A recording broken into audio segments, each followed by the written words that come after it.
কি ভাবতেছো?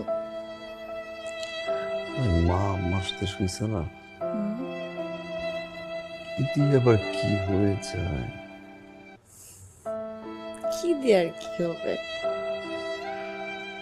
তুই যেন একটু বয়স বেশি, কার কথায় কে মাইন্ড করে, আবার এটা নিয়ে আবার কি হয়?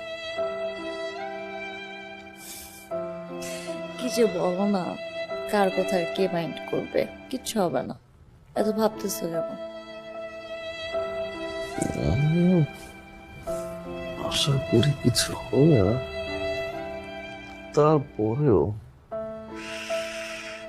মনে হচ্ছে একটা ঝামেলা লাগবে।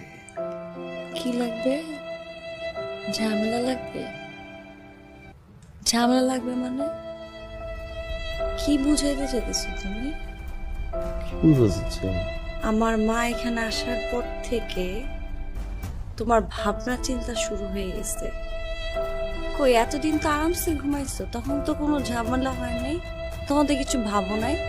আমার মা আসার পর থেকে তোমার ভাবনা চিন্তা শুরু হয়ে গেছে, ঘুম হারাম হয়ে গেছে। তার মানে কি বোঝাতে হচ্ছে আমার মা ঝগড়াটে? নিশান, আমি এটা এটা বলি বুঝাতে না, চাচ্ছ না এটা তুমি? এই এটা তো বলি বোঝাচ্ছ এটা বলি না। আমার মা ঝগড়াটে, এই কারণে বাসার মধ্যে অশান্তি হতে পারে। নিশান, আস্তে কথা বলো না, পাশে দুজনটা মানুষ শোয়া।